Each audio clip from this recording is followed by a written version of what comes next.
ನಾಗ್ಪುರ್ ಹತ್ರ ಒಂದು ಹಳ್ಳಿಯಲ್ಲಿ ಒಂದು ಹುಡುಗಿ ಅವಳ ಅಜ್ಜಿ ಜೊತೆ ವಾಸ ಮಾಡ್ತಾ ಇದ್ಲು. ಅವಳು ಒಂದು ಶಾಲೆ ಮುಂದೆ ಒಂದು ಬರ್ಗರ್ ಸ್ಟಾಲ್ ನ ಇಟ್ಕೊಂಡಿದ್ಲು. ಬಿಸಿ ಬಿಸಿ ಕಚೋರಿ ಬರ್ಗರ್ ತಗೊಳ್ಳಿ, ಇದನ್ನ ಒಂದ್ಸತಿ ತಿಂದ್ರೆ ತಿಂತಾನೆ ಇರ್ತೀರಾ. ಬನ್ನಿ ಬನ್ನಿ, ಬಿಸಿ ಬಿಸಿ ಕಚೋರಿ ಬರ್ಗರ್ ತಗೊಳ್ಳಿ. ಶಾಲೆ ಬಿಟ್ಟ ಮೇಲೆ ಎಲ್ಲ ಮಕ್ಕಳು ಅಲ್ಲಿ ಬಂದು ಬಿಸಿ ಬಿಸಿ ಕಚೋರಿ ಬರ್ಗರ್ ತಿಂತಾ ಇದ್ರು. ಪಿಂಕಿ, ನನ್ಗೆ ಒಂದ್ ಪ್ಲೇಟ್ ಕಚೋರಿ ಬರ್ಗರ್ ಕೊಡು. ಇದೇ ರೀತಿ ಎಲ್ಲ ಮಕ್ಕಳು ಬಂದು ಬರ್ಗರ್ ಕಚೋರಿ ತಿಂತಿದ್ರು. ಅಷ್ಟೇ ಅಲ್ಲ, ಆ ಹಳ್ಳಿ ಜನ ಕೂಡ ಬರ್ಗರ್ ಕಚೋರಿ ತಿನ್ನಕ್ಕೆ ಬರ್ತಿದ್ರು. ಪಿಂಕಿ, ನನಗೊಂದು ಪ್ಲೇಟ್ ಕಚೋರಿ ಬರ್ಗರ್ನ ಪಾರ್ಸಲ್ ಮಾಡಿ ಕೊಡಮ್ಮ. ಪಿಂಕಿ, 2 ಪ್ಲೇಟ್ ಕಚೋರಿ ಬರ್ಗರ್ ಕೊಡಮ್ಮ. ನಿನ್ನ ಕೈಯಿಂದ ಮಾಡುವ ಆ ಕಚೋರಿ ಬರ್ಗರ್ನ ತಿನ್ನುವಾಗ ನೆನೆಸುವಾಗನೇ ಬಾಯಿಲೆಲ್ಲ ನೀರು ಬರ್ತಿದೆ. ಧನ್ಯವಾದ ಅಪ್ಪ. ಶಾಲೆ ಹೊರಗಡೆ ರೇಖಾ ಮತ್ತೆ ಶಿಖಾ ಕೂಡ ಬರ್ಗರ್ ಮಾರ್ತಾ ಇದ್ರು. ಅವ್ರಿಗೆ ವ್ಯಾಪಾರನೇ ಆಗ್ತಿರ್ಲಿಲ್ಲ. ಅವ್ರಿಗೆ ಇವಳನ್ನ ನೋಡಿದ್ರೆ ಹೊಟ್ಟೆ ಉರಿತಿತ್ತು. ಸ್ವಲ್ಪ ಅವಳ ಅಂಗಡಿ ಕಡೆ ನೋಡು, ಎಲ್ಲ ಜನರು ಅಲ್ಲೇ ಹೋಗ್ತಾರೆ. ಎಷ್ಟು ಕ್ರೌಡ್ ಇದೆ ನೋಡು. ಹೌದು ಅಕ್ಕ, ಇವತ್ ಬೆಳಗ್ಗೆಯಿಂದ ಯಾರು ನಮ್ಮ ಅಂಗಡಿಗೆ ಕಚೋರಿ ತಗೊಳಕ್ಕೆ ಬಂದಿಲ್ಲ. ನಮ್ಮ ಅಂಗಡಿ ನಡೆಸ್ಬೇಕಾದ್ರೆ ನಾವೇನಾದ್ರೂ ಮಾಡ್ಲೇಬೇಕು. ಪಿಂಕಿ ಬರ್ಗರ್ ಕಚೋರಿ ಮಾರ್ಬಿಟ್ಟು ಮನೆಗೆ ವಾಪಸ್ ಬರ್ತಾ ಇದ್ಲು. ಮತ್ತೆ ಅವಳ ಕಾಯಿಲೆ ಇರುವಂತ ತಾಯಿನ ಚೆನ್ನಾಗಿ ನೋಡ್ಕೊಳ್ತಿದ್ಲು. ಗೊತ್ತಮ್ಮ, ಇವತ್ತು ಎಲ್ರು ನನ್ನ ಕಚೋರಿ ಬರ್ಗರ್ನ ಹೊಗಳ್ತಾ ಇದ್ರು. ಮತ್ತೆ ಎಲ್ಲ ಕೂಡ ಖಾಲಿ ಆಗ್ಬಿಡ್ತು. ಗೊತ್ತಾ, ದೇವ್ರು ಒಳ್ಳೇದ್ ಮಾಡ್ಲಿ. ಇನ್ಮೇಲೆ ಯಾವಾಗ್ಲೂ ನಿನ್ಗೆ ಇದೇ ರೀತಿ ವ್ಯಾಪಾರ ಆಗ್ತಾ ಇರ್ಲಿ. ಕೆಲವು ದಿನ ಆದ್ಮೇಲೆ ಅವಳ ತಾಯಿ ಪರಿಸ್ಥಿತಿ ಸರಿ ಹೋಗಲ್ಲ. ಆಗ ಅವಳು ಅವರನ್ನ ಆಸ್ಪತ್ರೆಗೆ ಕರ್ಕೊಂಡ್ ಬರ್ತಾಳೆ. ಅವಳು ಆಸ್ಪತ್ರೆಯಲ್ಲಿರೋ ಕಾರಣದಿಂದ ಅಂಗಡಿನ ತೆಗಿಯಕ್ಕಾಗ್ಲಿಲ್ಲ. ಇದರ ಲಾಭ ಪಡ್ಕೊಂಡು ರೇಖಾ ಎಲ್ಲ ಜನನ ಅವಳ ಅಂಗಡಿ ಕಡೆ ಕರೀತಾಳೆ. ಬನ್ನಿ ಬನ್ನಿ, ನನ್ನ ಕಚೋರಿ ಬರ್ಗರ್ನ ಒಂದ್ಸತಿ ತಿಂದ್ರೆ ಮತ್ತೆ ಮತ್ತೆ ತಿಂತೀರಿ. ರೇಖಾ ಅಕ್ಕ, ನನ್ಗೆ ಕಚೋರಿ ಮತ್ತೆ ಬರ್ಗರ್ 1 ಪ್ಲೇಟ್ ಕೊಡು. 1 ನಿಮಿಷ ಕೊಡ್ತೀನಿ. ಅವಳ ಕೈಯಿಂದ ಕಚೋರಿ ಬರ್ಗರ್ ತಿನ್ಬಿಟ್ಟು ಮಕ್ಳು ಹೇಳ್ತಾರೆ, ಇದೆಂತ ಕಚೋರಿ ಬರ್ಗರ್ ಮಾಡಿದೀರಾ? ಈ ರೀತಿ ಕಚೋರಿ ಬರ್ಗರ್ ತಿಂದ್ರೆ ನಮ್ಮ ಹೊಟ್ಟೆ ಎಲ್ಲ ಹಾಳಾಗ್ಬಿಡುತ್ತೆ. ನೀವು ಪಿಂಕಿ ಅಕ್ಕನ್ ತರ ಕಚೋರಿ ಬರ್ಗರ್ ಮಾಡಕ್ ಆಗೋದಿಲ್ಲ. ರೇಖಾ ಮಾಡಿದ ಕಚೋರಿ ಬರ್ಗರ್ ಯಾರಿಗೂ ಇಷ್ಟ ಆಗೋದಿಲ್ಲ. ಅಲ್ಲಿ ಪಿಂಕಿ ಅವರ ತಾಯಿ ಪೂರ್ತಿ ಸರಿ ಹೋಗ್ತಾರೆ. ಮಾರನೇ ದಿನ ಪಿಂಕಿ ಅವಳ ಕಚೋರಿ ಬರ್ಗರ್ ಮಾಡೋದಕ್ಕೆ ಅಂತ ಮತ್ತೆ ಅಲ್ಲಿಗೆ ಬರ್ತಾಳೆ. ಬಿಸಿ ಬಿಸಿ ಕಚೋರಿ ಬರ್ಗರ್ ತಗೊಳ್ಳಿ. ಮಕ್ಳು ಪಿಂಕಿನ ನೋಡಿ ಓಡಿ ಓಡಿ ಬರ್ತಾರೆ. ಅಕ್ಕ, ನಿಮ್ ಕೈಯಿಂದ ಕಚೋರಿ ಬರ್ಗರ್ ತಿಂದೆ ನಮ್ಗೆಲ್ಲ ಬೇಜಾರಾಗ್ಬಿಟ್ಟಿತ್ತು. ಬೇಗ ಬೇಗ ಕಚೋರಿ ಬರ್ಗರ್ ಕೊಡಕ್ಕ. ನೋಡ್ತಾ ಇದ್ದ ಹಾಗೆ ಆ ಇಡೀ ಹಳ್ಳಿಯವರು ಮತ್ತೆ ಮಕ್ಕಳು ಅಲ್ಲಿ ಕಚೋರಿ ಬರ್ಗರ್ ತಿನ್ನಕ್ಕೆ ಬಂದ್ಬಿಡ್ತಾರೆ. ಇದನ್ನ ನೋಡಿ ರೇಖಾ ಹೇಳ್ತಾಳೆ, ನೋಡು, ಮೊನ್ನೆ ನನ್ ಕೈಯಿಂದ ಕಚೋರಿ ಬರ್ಗರ್ ಯಾರು ತಿಂದಿಲ್ಲ. ಆದ್ರೆ ಈ ಪಿಂಕಿ ಬರ್ತಾ ಇದ್ದ ಹಾಗೆ ಅವಳ ಗಾಡಿಯಲ್ಲಿ ಇಷ್ಟೊಂದ್ ಜನ ನೋಡು. ಇವಳ್ಗಂತೂ ನಾನು ಏನಾದ್ರೂ ಮಾಡ್ಲೇಬೇಕು. ರೇಖಾ ಪಿಂಕಿಗೆ ಏನಾದ್ರೂ ಮಾಡ್ಬೇಕು ಅಂತ ಯೋಚನೆ ಮಾಡ್ತಾಳೆ. ಪಿಂಕಿ ಮಾಡಿದ ಕಚೋರಿಯಲ್ಲಿ ಏನೋ ಔಷಧಿ ಹಾಕ್ಬಿಡ್ತಾಳೆ. ಅದರಿಂದ ಜನಗಳಿಗೆ ಹೊಟ್ಟೆ ನೋವು ಶುರು ಆಗ್ಬಿಡತ್ತೆ. ಅರೆ, ಏನಿದು? ಪಿಂಕಿಯ ಕಚೋರಿ ಬರ್ಗರ್ ತಿಂದ್ಮೇಲೆ ಹೊಟ್ಟೆ ನೋವು ಆಗ್ತಿದೆ? ಅರೆ ಹೌದು, ನೀವು ಸರಿಯಾಗಿ ಹೇಳಿದ್ದೀರಾ. ನನಗೂ ಹೊಟ್ಟೆ ನೋವು ಆಗ್ತಿದೆ. ನಾವಿಲ್ಲಿಂದ ಓಡಲೇಬೇಕು. ಹೌದೌದು, ಇವಳನ್ನ ಓಡಿಸ್ಬೇಕು. ಇವಳ್ದು ಕಚೋರಿ ಬರ್ಗರ್ನ ತಿಂದು ಮಕ್ಕಳಿಗೆ ಆರೋಗ್ಯ ಕೆಟ್ಟೋದ್ರೆ ಪಿಂಕಿನ ಹಳ್ಳಿಯವರು ಅಲ್ಲಿಂದ ಓಡಿಸ್ಬಿಡ್ತಾರೆ. ಆಗ ಪಿಂಕಿ ಹತ್ಕೊಂಡು ಅವಳ ಗಾಡಿನ ತಗೊಂಡು ಮನೆ ಕಡೆ ಹೊರಟ್ಬಿಡ್ತಾಳೆ. ಇದನ್ನೆಲ್ಲ ನೋಡಿ ರೇಖಾಗೆ ಬಹಳ ಖುಷಿ ಆಗತ್ತೆ. ಈಗ ಬಂದ್ಲಲ್ಲ ಇವಳು ದಾರಿಗೆ. ದೊಡ್ಡದಾಗ್ ಬಂದ್ಬಿಟ್ಟಿದ್ಲು ಬರ್ಗರ್ ಕಚೋರಿ ಮಾರಕ್ಕೆ. ಪಿಂಕಿ ಒಂದು ಮರದ ಕೆಳಗಡೆ ಕುತ್ಕೊಂಡು ಅಳಕ್ ಶುರು ಮಾಡ್ತಾಳೆ. ಈಗ ನನ್ ತಾಯಿಗೆ ನಾನು ಹೇಗೆ ತೋರ್ಸೋದು? ನನ್ ಕಚೋರಿ ಬರ್ಗರ್ ಇವತ್ತು ವ್ಯಾಪಾರನೇ ಆಗ್ಲಿಲ್ಲ. ನಾನು ಈ ಬರ್ಗರ್ ಕಚೋರಿಯಲ್ಲಿ ಏನ್ ಹಾಕಿದ್ದೆ? ಒಬ್ಬ ವೃದ್ಧ ಪಿಂಕಿ ಅಂಗಡಿ ಹತ್ರ ಬಂದು ಪಿಂಕಿ ಹತ್ರ ಹೇಳ್ತಾನೆ, ಏನಮ್ಮ, ನನಗೆ ಕಚೋರಿ ಬರ್ಗರ್ನ ಕೊಡಮ್ಮ. ನನಗೆ ತುಂಬಾ ಹಸಿವಾಗ್ತಿದೆ. ಇಲ್ಲ ಅಂಕಲ್, ನಾನೀ ಕಚೋರಿ ಬರ್ಗರ್ ನಿಮಗ್ ಕೊಡಕ್ ಆಗೋದಿಲ್ಲ. ಈ ಕಚೋರಿ ಬರ್ಗರ್ ಅಲ್ಲಿ ಯಾರೋ ಏನೋ ಬೆರೆಸ್ಬಿಟ್ಟಿದ್ದಾರೆ. ಏನಮ್ಮ ಮಾಡೋದು? ನನಗೆ ತುಂಬಾ ಹೊಟ್ಟೆ ಹಸಿವಾಗ್ತಾನೆ ಇದೆ. ಈ ಅಂಗಡಿನ ನೋಡಿ ಇಲ್ಲಿಗೆನೆ ಬಂದೆ. ಇಲ್ಲ ಅಂಕಲ್, ಈ ಕಚೋರಿ ಬರ್ಗರ್ನ ನೀವು ತಿನ್ಬೇಡಿ. ನನ್ನ ಹತ್ರ 50 ರೂಪಾಯಿ ಇದೆ, ತಗೊಳ್ಳಿ. ಇದನ್ ತಗೊಂಡು ಬೇರೆ ಕಡೆ ಎಲ್ಲಾದ್ರೂ ಏನಾದ್ರೂ ತಿನ್ಕೊಳ್ಳಿ. ಆ ವೃದ್ಧನಿಗೆ ಆ ಪಿಂಕಿ ಹೇಳಿದ ಮಾತು ಬಹಳ ಖುಷಿ ಕೊಡುತ್ತೆ. ಆಗ ಆ ವೃದ್ಧ ಕಚೋರಿ ಬರ್ಗರ್ನ ನೋಡಿ ಅವನ ಕೈಯನ್ನ ಎತ್ತುತ್ತಾನೆ. ಅದರಿಂದ ಏನೋ ಬೆಳಕ್ ಬರುತ್ತೆ. ಅವನು ಜಾದೂ ಮಾಡಿ ಅಲ್ಲಿಂದ ಹೊರಟ್ಬಿಡ್ತಾನೆ. ಇದೆಲ್ಲ ಪಿಂಕಿಗೆ ಏನು ಗೊತ್ತಾಗೋದೇ ಇಲ್ಲ.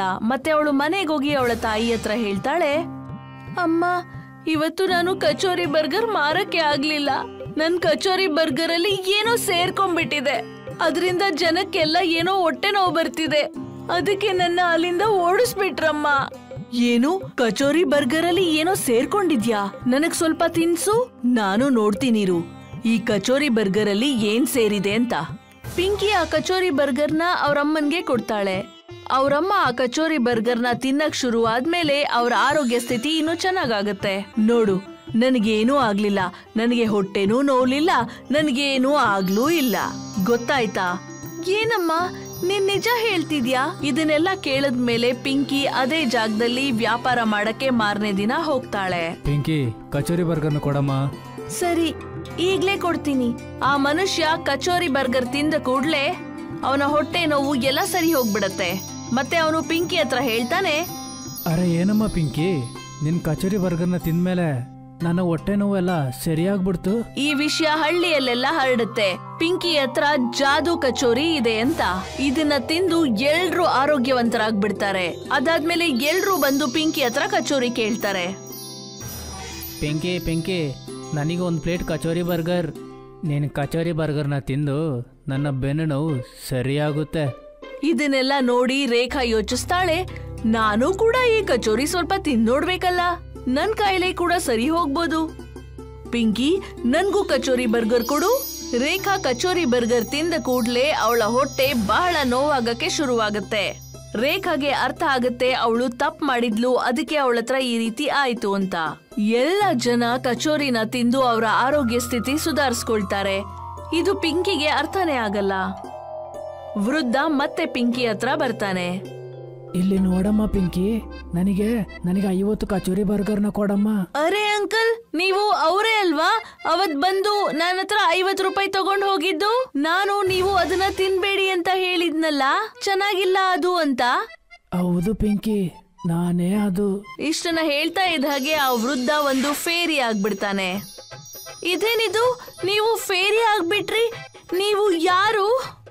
ಹೌದು ಪಿಂಕಿ, ನಾನು ವೃದ್ಧ ಅಲ್ಲ, ನಾನು ಫೇರಿ ಇದ್ದೀನಿ.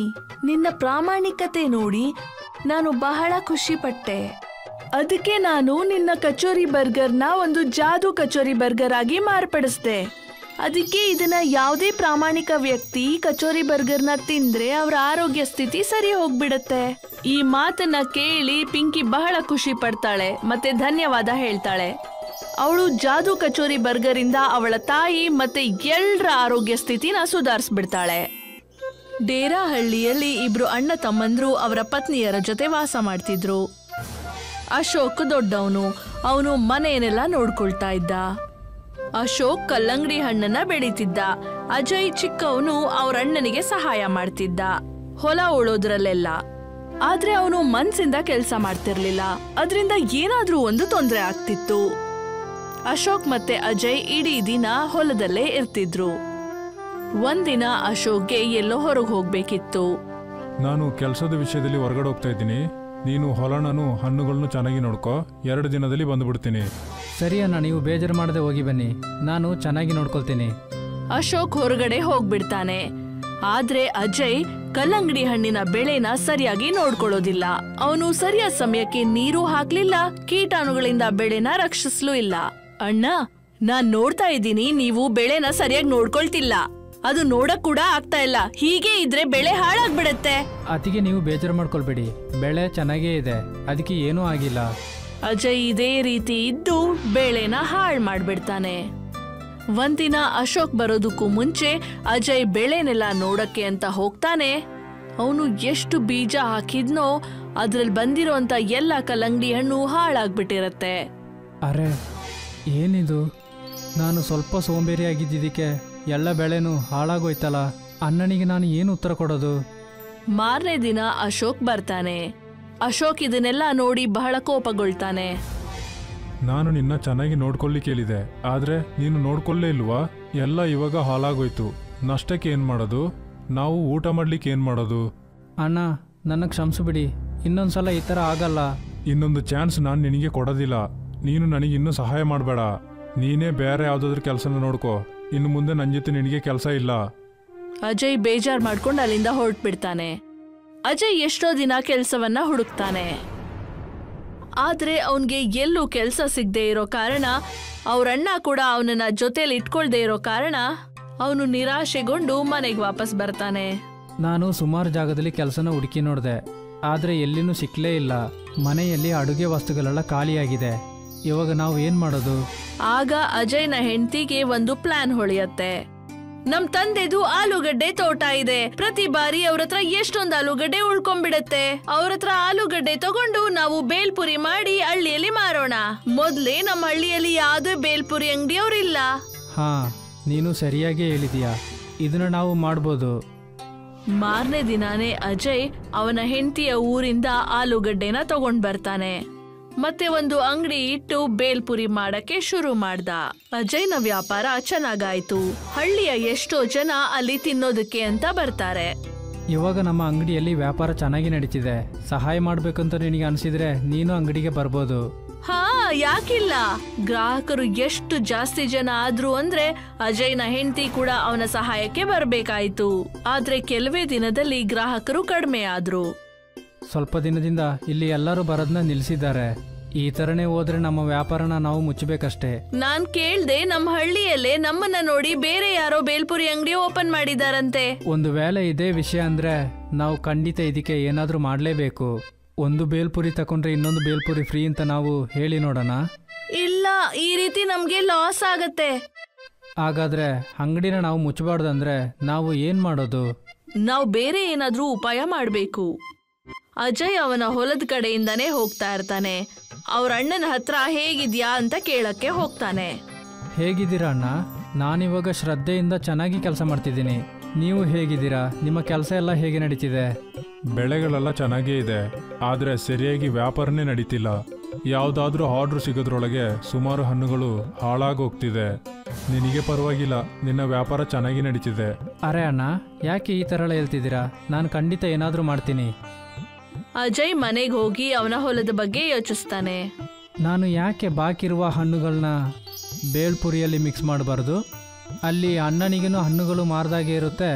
ಇಲ್ಲಿ ವ್ಯತ್ಯಾಸವಾಗಿ ಬೇಲ್ಪುರಿಯಲ್ಲಿ ಈ ಹಣ್ಣನ್ನ ಮಿಕ್ಸ್ ಮಾಡಿ ಕೊಟ್ಟರೆ ಡಿಫ್ರೆಂಟ್ ಆಗಿನೂ ಇರುತ್ತೆ. ಆದ್ದರಿಂದ ಜನರು ನನ್ನ ಅಂಗಡಿಗೆ ಖಂಡಿತ ಬರ್ತಾರೆ. ಖಂಡಿತ ಇದನ್ನು ನಾನು ಮಾಡಿದ್ರೆ ಚೆನ್ನಾಗಿರುತ್ತೆ. ಮಾರನೇ ದಿನ ಅಜಯ್ ಇನ್ನೊಂದ್ ಅಂಗಡಿ ಮುಂದೆನೆ ಬೋರ್ಡ್ ಹಾಕ್ತಾನೆ. ಕಲ್ಲಂಗಡಿ ಬೇಲ್ಪುರಿ. ಕಲ್ಲಂಗಡಿ ಫ್ಲೇವರ್ನ ಬೇಲ್ಪುರಿ ಮಾಡಕ್ಕೆ ಶುರು ಮಾಡ್ತಾನೆ. ಕೆಲವೇ ದಿನಗಳಲ್ಲಿ ಅವನ ಅಂಗಡಿ ಮುಂದೆ ಜನನೇ ತುಂಬಿರ್ತಾರೆ. ಇದೇ ರೀತಿ ಅವ್ರ ಅಣ್ಣನ ಹತ್ರ ಅವನು ಕಲ್ಲಂಗಡಿ ಹಣ್ಣು ತಗೊಳ್ತಿದ್ದ, ಮತ್ತೆ ಕಲ್ಲಂಗಡಿ ಬೇಲ್ಪುರಿ ಮಾರ್ತಾ ಇದ್ದ. ಆದ್ರೆ ಅಜಯ್ನ ಹೆಂಡತಿಗೆ ಕಲ್ಲಂಗಡಿ ಸಿಪ್ಪೆ ಬಗ್ಗೆ ಆಲೋಚನೆ ಬಂತು. ಅದನ್ನ ಅವಳು ಗಂಡನಿಗೆ ಹೇಳಿದ್ಲು. ಮನೆ ಹಿಂದ್ಗಡೆ ಕಲ್ಲಂಗಡಿ ಹಣ್ಣಿನ ಸಿಪ್ಪೆ ಇಟ್ಟಿದೀನಿ, ಅದು ಹಾಳಾಗ್ತಿದೆ, ಅದನ್ನೇನ್ ಮಾಡೋದು? ಅದನ್ನ ನಾವು ಏನ್ ಮಾಡ್ಲಿಕ್ಕಾಗುತ್ತೆ? ಅದನ್ನ ತೆಗೆದಾಕ್ಲೇಬೇಕು. ಅದನ್ನ ಏನಾದ್ರೂ ನಾವು ಉಪಯೋಗಿಸ್ಲಿಕ್ಕಾಗುತ್ತಾ? ನಾನ್ ಯೋಚಿಸ್ತಾ ಇದ್ದೀನಿ, ಬೇಲ್ಪುರಿಗೆ ಇದನ್ನ ಬಟ್ಲ ಹಾಗೆ ಯೂಸ್ ಮಾಡೋಣ. ಇದು ಒಳ್ಳೆ ಐಡಿಯಾನೇ. ಮಾರನೇ ದಿನದಿಂದ ಕಲ್ಲಂಗಡಿ ಸಿಪ್ಪೆಯಲ್ಲೇ ಬೇಲ್ಪುರಿ ಹಾಕಿ ಕೊಡ್ತಾ ಇದ್ದ ಅಜಯ್. ಎಲ್ಲ ಗ್ರಾಹಕರಿಗೆ ಇದು ಬಹಳನೇ ಇಷ್ಟ ಆಯ್ತು. ಇಂಥ ಒಳ್ಳೆ ಆಲೋಚನೆಗಾಗಿ ಅವ್ರಿಗೆ ಒಳ್ಳೆ ಪುರಸ್ಕಾರ ಕೂಡ ಸಿಕ್ತು. ಅಜಯ್ನ ಕಲ್ಲಂಗಡಿ ಬೇಲ್ ಎಷ್ಟೊಂದು ಹಳ್ಳಿಗಳಲ್ಲಿ ಪ್ರಸಿದ್ಧಿ ಪಡೀತು. ಮತ್ತೆ ಅವ್ರ ಅಣ್ಣನಿಗೆ ತಮ್ಮನ ಮೇಲೆ ಗರ್ವ ಆಯ್ತು. ಮತ್ತೆ ಅವನ್ ಹೇಳ್ದ, ನೀನು ಇಷ್ಟು ಬುದ್ಧಿಶಾಲಿ ಅಂತ ನನಗೆ ಗೊತ್ತಿರ್ಲಿಲ್ಲ. ನಾನ್ ನಿನ್ನ ಅವತ್ತು ಆತರ ಬೈದಿರಬಾರ್ದಾಗಿತ್ತು. ನನ್ನ ಕ್ಷಮಿಸ್ಬಿಡು. ಅಣ್ಣ, ಕ್ಷಮೆ ಮಾತ್ರ ಕೇಳಬೇಡಿ. ಒಂದು ವೇಳೆ ನೀವು ಅವತ್ತು ನನ್ನ ಬೈದಿಲ್ಲ ಅಂದರೆ ನಾನು ಹಾಗೇನೇ ಇರ್ತಿದ್ದೆ. ಇಷ್ಟು ದೊಡ್ಡ ಸಾಧನೆನ ಮಾಡ್ತಿರ್ಲಿಲ್ಲ. ಇದೆಲ್ಲ ಆದ್ಮೇಲೆ ಎರಡು ಪರಿವಾರಗಳು ಒಟ್ಟಿಗೆ ಜೊತೆಯಲ್ಲೇ ಇರ್ತಿದ್ರು. ಮತ್ತೆ ಅವರ ಕೆಲ್ಸನ ಚೆನ್ನಾಗಿ ಮಾಡ್ತಾ ಇದ್ರು. ಒಂದು ಸಿಟಿಯಲ್ಲಿ ಅಮೀರ್ ಚಂದ್ ಪಾಫ್ಡಾ ಮಾರ್ತಾನೆ. ಮತ್ತೆ ಅವನಿಗೆ ಜೈ ಸಹಾಯ ಮಾಡ್ತಾನೆ. ಅಮೀರ್ ಚಂದ್ ಜೈಗೆ ತಿಂಗಳ ಕೊನೆಯಲ್ಲಿ ಸ್ವಲ್ಪ ದುಡ್ಡನ್ನ ಕೊಟ್ಬಿಡ್ತಾನೆ. ಅದರಿಂದ ಜೈಗೆ ಖರ್ಚು ನಡೆಯುತ್ತೆ. ಜೈಗೆ ತಂದೆ ತಾಯಿ ಇರ್ಲಿಲ್ಲ. ಒಂದಿನ ಜೈ ಗಾಡಿನ ಕ್ಲೀನ್ ಮಾಡ್ತಾನೆ. ನೋಡಿದ್ರೆ ಜನ ಬಹಳಷ್ಟು ಬಂದ್ಬಿಡ್ತಾರೆ. ಮತ್ತೆ ಎಲ್ರೂ ಪಾಫ್ಡಾ ತಿಂತಾ ಇದ್ರು. ಅಷ್ಟರಲ್ಲಿ ಅಮೀರ್ ಚಂದ್ ಬಂದ. ಶಬಾಷ್, ನೀನು ಚೆನ್ನಾಗಿ ಕೆಲಸ ಮಾಡ್ತೀಯ. ನಾನು ಬರೋಕೆ ಮುಂಚೆನೇ ಎಲ್ಲ ಕೆಲಸನೂ ಮುಗಿಸ್ಬಿಟ್ಟಿಯಲ್ಲ. ನಮ್ಮ ಜವಾಬ್ದಾರಿನ ನಾವು ಚೆನ್ನಾಗಿ ಮಾಡಬೇಕು. ಒಂದು ವಿಷಯನ ನಾನು ನಿನ್ನ ಜೊತೆ ಹೇಳಲಿಕ್ಕೆ ಮರೆತು ಬಿಟ್ಟೆ. ಏನು? ನಾನು ಹೊಸ ಅಂಗಡಿನ ಓಪನ್ ಮಾಡ್ತಾ ಇದ್ದೀನಿ. ತುಂಬ ಒಳ್ಳೆಯದಾಯಿತು. ಕೇಳುವಾಗ ತುಂಬ ಖುಷಿ ಆಗ್ತಿದೆ. ಇವತ್ತು ನನಗೆ ತುಂಬ ಕೆಲಸ ಇದೆ. ನೀನು ಪಾಪಡ ಮಾರು, ನಾನು ಸಾಯಂಕಾಲ ಬರ್ತೀನಿ. ಅಮೀರ್ ಚಂದ್ ಹೊರಟೋಗ್ಬಿಡ್ತಾನೆ. ಆಗ ಅಲ್ಲಿ ಒಂದು ಹುಡುಗ ರಾಘವ್ ಬರ್ತಾನೆ. ಅವನು ಪಾಫ್ಡ ತಗೊಳಕ್ಕೆ ಬಂದ. ಆದ್ರೆ ಅವನು ಬರೀ ಪಾಫ್ಡನ ನೋಡ್ತಾ ಇದ್ದ. ಆಗ ಜೈ ಅವನ್ನ ಕೇಳ್ದ, ಏನಾಯ್ತು ರಾಘವ್, ಇವತ್ತು ಫಾಫಡ ತಿನ್ಲಿಕ್ಕೆ ಬರೋದಿಲ್ವಾ? ನಾನು ಫಾಫಡ ತಿನ್ಲಿಕ್ಕೆ ಬಂದೆ, ಆದರೆ ನಾನು ಬರುವಾಗ ಹಣ ತಗೊಂಡು ಬಂದಿಲ್ಲಪ್ಪ. ನೀನ್ಯಾಕೆ ಯೋಚನೆ ಮಾಡ್ತೀಯಾ? ನಾನು ನಿನಗೆ ತಿನ್ಲಿಕ್ಕೆ ಹಣ ಕೊಡ್ತೀನಿ. ತುಂಬ ಧನ್ಯವಾದಪ್ಪ, ನಾನು ನಿನಗೆ ಆಮೇಲೆ ಹಣ ಕೊಡ್ತೀನಿ. ರಾಘವ್ ಪಾಫ್ಡ ತಿನ್ಬಿಟ್ಟು ಹೊರಟ್ಬಿಟ್ಟ. ಇದೇ ರೀತಿ ಬಹಳಷ್ಟು ಜನಕ್ಕೆ ಜೈ ಪಾಫ್ಡ ತಿನ್ನಿಸ್ತಾ ಇದ್ದ. ಇದು ಅಮೀರ್ ಚಂದ್ಗೆ ಸ್ವಲ್ಪನೂ ಇಷ್ಟ ಇರಲಿಲ್ಲ. ಸಂಜೆ ಅಮೀರ್ ಚಂದ್ ವಾಪಸ್ ಬಂದ. ಇವತ್ತು ಎಷ್ಟು ಸೇಲ್ ಆಯಿತು? ಇವತ್ತು ಸ್ವಲ್ಪ ಬಾಕಿ ಆಗ್ಬಿಡ್ತು. ಪರವಾಗಿಲ್ಲ, ಇದನ್ನ ನಾಳೆ ನೋಡ್ಕೊಲ್ವಾ? ಆದರೆ ಏನು ಹಾಂ? ನಾನು ಏನು ಯೋಚನೆ ಮಾಡಿದೆ ಅಂದರೆ ಸ್ವಲ್ಪ ಪಾಪಡ್ ತಗೊಂಡೋಗಿ ರೋಡಲ್ಲಿ ಕೂತ್ಕೊಂಡಿರೋರಿಗೆ ಕೊಡುವ ಅಂತ. ನಿನಗೇನು ಹುಚ್ಚ? ನಾನು ಈ ಥರ ಯೋಚನೆ ಮಾಡಿದೆ ಅಷ್ಟೇ. ಪಾಪ ಅವರಿಗೆ ಸಹಾಯ ಆಗ್ಬೋದು. ಅದೆಲ್ಲ ನನಗೆ ಗೊತ್ತಿಲ್ಲ. ಆಮೇಲೆ ಇನ್ನೊಂದು, ಇನ್ನು ಮುಂದೆ ಯಾರಿಗಾದರೂ ಪಾಪಡ್ನ ನೀನು ಫ್ರೀಯಾಗಿ ಕೊಟ್ಟರೆ ನಿನ್ನ ಕೆಲಸದಿಂದ ತೆಗೆದು ಬಿಡ್ತೀನಿ. ಆದರೆ ಯಜಮಾನ್ರೆ, ಹೋಗಿವಾಗ ನಾಳೆ ಬೆಳಿಗ್ಗೆ ಬಾ. ಜೈ ಹೊರಟೋಗ್ಬಿಟ್ಟ. ದಿನ ಬರ್ತಾ ಇದ್ದ ಹಾಗೆ ಜೈ ಮಾರನೇ ದಿನ ಕೆಲ್ಸಕ್ ಬಂದ. ಮತ್ತೆ ಅವನು ಪಾಫ್ಡ ಮಾರೋದಕ್ಕೆ ಶುರು ಮಾಡ್ದ. ನೋಡಿದ್ರೆ ಅಲ್ಲಿ ಒಬ್ಬ ಬಿಕಾರಿ ಬರ್ತಾನೆ. ನನಗೆ ತುಂಬ ಹಸಿವಾಗ್ತಿದೆಪ್ಪ, ತಿನ್ಲಿಕ್ಕೆ ಏನಾದರೂ ಕೊಡ್ತೀರಾ? ಮುಂದ್ಗಡೆ ಹೋಗು, ಇಲ್ಲಿ ಏನೂ ಇಲ್ಲ. ನಾನು ತುಂಬ ದಿನದಿಂದ ಏನು ತಿಂದಿಲ್ಲಪ್ಪ, ಏನಾದರೂ ಕೊಡಿ. ಒಂದ್ಸಲ ಹೇಳಿದ್ರೆ ನಿನಗೆ ಅರ್ಥ ಆಗಲ್ವಾ? ಹೋಗು. ಯಜಮಾನ್ರೆ, ಇವರು ತಿನ್ನೋದಕ್ಕೆ ನಾನು ಹಣ ಕೊಡ್ತೀನಿ. ಹಾಂ ಸರಿ, ನೀನು ಇವನಿಗೆ ಪಾಪಣ್ಣ ಕೊಡಿಸ್ಬಿಟ್ಟು ನಿಂಜುತ್ತಿರುವ ಹಣನೆಲ್ಲ ಖಾಲಿ ಮಾಡು. ನಾಳೆಯಿಂದ ಇಲ್ಲಿಗೆ ಬರಬೇಡ. ಅಮೀರ್ ಚಂದ್ ಬಿಕಾರಿಗೆ ಕೆಲ್ಸದಿಂದ ತೆಗೆದ್ಬಿಟ್ಟ. ಬಿಕಾರಿ ಪಾಫ್ಡ ತಿಂದ. ಮತ್ತೆ ಬಿಕಾರಿ ಜೈಗೆ ಹೇಳ್ದ, ನೀನು ನನಗೋಸ್ಕರ ನಿನ್ನ ಕೆಲಸನೇ ಬಿಟ್ಬಿಟ್ಟೆ. ನೀನು ಈ ಥರ ಯಾಕೆ ಮಾಡಿದೆ? ಅದರಲ್ಲಿ ನನಗೆ ಯಾವ ಬೇಜಾರೂ ಇಲ್ಲ. ನಿಮಗೆ ತುಂಬ ಹಸಿವಾಗ್ತಿತ್ತಲ್ಲ, ಅದಕ್ಕೆ ಈ ಥರ ಮಾಡಿದೆ. ನನ್ನ ಕೆಲಸ ಹೋದ್ರೂ ಪರವಾಗಿಲ್ಲ, ಹಸಿದವರಿಗೆ ಊಟ ಹಾಕಬೇಕು. ನೀನಿವಾಗ ಏನು ಮಾಡ್ತೀಯಾ? ಅದೇ ನನಗೆ ಅರ್ಥ ಆಗ್ತಾ ಇಲ್ಲ. ನನ್ನ ಜೊತೆ ಸ್ವಂತ ಮನೇನೂ ಇಲ್ಲ. ನಾನು ರೋಡಿಗೆ ಬಂದ್ಬಿಟ್ಟೆ, ಅನಾಥ ಆದೆ. ನನ್ನ ಜೊತೆ ಒಂದು ಮಾಂತ್ರಿಕ ಪಾಪಡ ಮಿಷಿನ್ ಇದೆ. ಬೆಳಿಗ್ಗೆನೇ ಯಾಕಜ್ಜ ಜೋಕ್ ಮಾಡ್ತೀರಾ? ನಾನು ನಿಜನೇ ಅಪ್ಪ ಹೇಳ್ತಿರೋದು. ನಾನು ಆ ಮಾಂತ್ರಿಕ ಮಿಷಿನ್ನ ಕೊಡ್ಲಿಕ್ಕೆ ಒಂದು ಯೋಗ್ಯನಾದ ಜನನ ನಾನು ಹುಡುಕ್ತಾ ಇದ್ದೆ. ಹಾಂ ಸರಿ, ನೀನು ನನಗೆ ಇಲ್ಲೇ ಸಿಗು. ನಾನು ಬೇಗ ಹೋಗಿ ಮಾಂತ್ರಿಕ ಫೈರ್ ಮಿಷಿನ್ನ ತಗೊಂಡು ಬರ್ತೀನಿ. ಬಿಕಾರಿ ಅಲ್ಲಿಂದ ಹೊರಟ್ಬಿಟ್ಟ. ಜೈ ಕೂಡ ಇಲ್ಲಿಂದ ಆ ಕಡೆ ಈ ಕಡೆ ಓಡಾಡ್ತಿದ್ದ. ಈಗ ಗಾಡಿಯಲ್ಲಿ ಅಮೀರ್ ಚಂದ್ ಅವನೇ ಎಲ್ಲ ಕೆಲಸ ಮಾಡ್ಬೇಕಾಗಿತ್ತು. ಇದರಿಂದ ಅಮೀರ್ ಚಂದ್ಗೆ ಕಷ್ಟ ಆಗ್ತಿತ್ತು. ನಾನು ಕೋಪದಲ್ಲಿ ಏನ್ ಮಾತಾಡ್ತಿದ್ದೀನಿ ಅಂತ ನನಗೇ ಗೊತ್ತಾಗ್ತಾ ಇಲ್ಲ. ಎಲ್ಲದನ್ನ ಇವಾಗ ನಾನೇ ನೋಡ್ಕೊಳ್ಬೇಕು. ಎಷ್ಟು ಕಸ್ಟಮರ್ಸ್ನ ನಾನು ಒಬ್ಬನೇ ಹೇಗೆ ನೋಡ್ಕೊಳ್ಳೋದು? ಏನು ಮಾಡೋದು ಅಂತ ಗೊತ್ತಿಲ್ಲ. ಜೈ ಉಪವಾಸ ಇರ್ತಾನೆ, ಅವನಿಗೆ ಇರ್ಲಿಕ್ಕೇನು ಯಾವ ಜಾಗನೂ ಇಲ್ಲ. ಅವಾಗ ಗೊತ್ತಾಗುತ್ತೆ, ಆಗ ಅವನೇ ಇಲ್ಲಿಗೆ ಬಂದ್ಬಿಡ್ತಾನೆ. ಅಮೀರ್ ಚಂದ್ಗೆ ಜೈಗೆ ಬೇಕಾಗಿರೋದು ಗೊತ್ತಾಯ್ತು. ಮತ್ತೆ ಅವನು ಬಹಳ ಖುಷಿ ಪಟ್ಟ. ಆದ್ರೆ ಜೈ ರಸ್ತೆಗಳಲ್ಲಿ ಒಬ್ನೇ ಓಡಾಡ್ತಾ ಇದ್ದ. ಒಂದಿನ ಸಂಜೆ ಆಯ್ತು. ಜೈಗೆ ಹೊಟ್ಟೆ ಕೂಡ ಹಸಿತಿತ್ತು. ನನಗೆ ತುಂಬ ಹಸಿವಾಗ್ತಿದೆ. ಸರಿ, ಊಟ ಮಾಡ್ತೀನಿ. ಆದರೆ ನೈಟ್ ಎಲ್ಲಿಗೆ ಹೋಗೋದು? ಬಿಕಾರಿ ಕೂಡ ವಾಪಸ್ ಬರಲೇ ಇಲ್ಲ. ಜೈಗೆ ಬೇರೆ ಯಾವುದೇ ದಾರಿ ಇರಲಿಲ್ಲ. ಇದೇ ಸ್ಥಿತಿಯಲ್ಲಿ ರಾತ್ರಿ ಆಗ್ಬಿಡ್ತು. ಇವತ್ತು ನಾನು ರೋಡಲ್ಲೇ ಮಲಗಬೇಕು. ಅಯ್ಯೋ, ಎಷ್ಟು ಚಳಿ ಆಗ್ತಿದೆ. ಇವಾಗ ನಾನು ಏನು ಮಾಡೋದು? ಅಷ್ಟರಲ್ಲಿ ಜೈನ ಹುಡ್ಕೊಂಡು ಆ ಬಿಕಾರಿ ಬಂದ. ಅವನ ಕೈಯಲ್ಲಿ ಒಂದು ಮೆಷಿನ್ ಇತ್ತು. ಬಿಕಾರಿನ ಮತ್ತೆ ನೋಡಿ ಜೈಗೆ ಒಂಥರ ಸಂತೋಷ ಆಯ್ತು. ನಾನು ನಿನ್ನ ಎಲ್ಲೆಲ್ಲ ಹುಡ್ಕೋದು, ನೀನು ನನಗೆ ಎಲ್ಲೇನೂ ಸಿಗಲೇ ಇಲ್ಲ. ನಾನು ನೀವು ವಾಪಸ್ ಬರಲ್ಲ ಅಂತ ಅನ್ಕೊಂಡೆ, ಆದ್ರಿಂದ ನಾನು ಅಲ್ಲಿಂದ ಬಂದ್ಬಿಟ್ಟೆ. ಇದು ಮಾಂತ್ರಿಕ ಪಾಪಡ ಫೈರ್ ಮಿಷಿನ್. ಇದರಿಂದ ನೀನು ಪಾಪಡ ಮಾಡ್ಬೋದು. ಇದನ್ನು ನಾನು ಹೇಗೆ ಉಪಯೋಗಿಸೋದು? ಅದಕ್ಕೆ ನಿನ್ನ ಸ್ನೇಹಿತ ರಾಘವ್ ಬರ್ತಾನೆ. ಹೌದಾ? ಅವನಿಗೆ ಯಾರಾದರೂ ಸಹಾಯ ಮಾಡಿದ್ರೆ ಅವನು ಖಂಡಿತ ಅವರಿಗೆ ಸಹಾಯ ಮಾಡ್ತಾನೆ. ಅಷ್ಟರಲ್ಲಿ ರಾಘವ್ ಕೂಡ ಅಲ್ಲಿಗೆ ಬಂದ. ರಾಘವ್ ಒಂದು ಗಾಡಿ, ಅದರಲ್ಲಿ ಏನೋ ಒಂದು ಸ್ವಲ್ಪ ಸಾಮಾನು ಇಟ್ಕೊಂಡು ಬಂದ. ಇದೆಲ್ಲ ಏನು? ನೀನು ತುಂಬ ಚೆನ್ನಾಗಿ ಪಾಪಡ ಮಾಡ್ತೀಯಾ. ಇವಾಗ ನೀನು ನಿನ್ನ ಅಂಗಡಿನ ಓಪನ್ ಮಾಡ್ಬೋದು. ಏನು ನಿಜಾನಾ? ಹೌದು, ಈ ಮಿಷಿನ್ ನಿನಗೆ ಸಹಾಯ ಮಾಡುತ್ತೆ. ಬಿಕಾರಿ ಮಿಷಿನ್ನ ಓಡಿಸಿ ತೋರಿಸ್ದ. ಮಷೀನಲ್ಲಿ ಪಾಫ್ಡ ಮಾಡ್ಬೋದಾಗಿತ್ತು. ಮಷೀನಲ್ಲಿ ಪಾಫ್ಡ ಮಾಡ್ಬೋದು ಅಂತ ತೋರಿಸ್ದ. ಒಂದ್ ಕಡೆ ಪಾಫ್ಡಾ ಮಾಡೋ ಸಾಮಗ್ರಿ ಹಾಕ್ದ, ಇನ್ನೊಂದ್ ಕಡೆ ಪಾಫ್ಡಾ ಬರ್ತಾ ಇತ್ತು. ಇದು ಹೇಗೆ? ಹಾ, ಇದು ಮಾಂತ್ರಿಕ. ಈ ಬೆಂಕಿಯಿಂದ ನಿನಗೆ ಚಳಿನೇ ಆಗಲ್ಲ. ನಿನಗೆ ಎಷ್ಟು ಬೇಕಾಗುತ್ತೋ ಅಷ್ಟು ಪಾಪಡನ ಮಾಡುತ್ತೆ.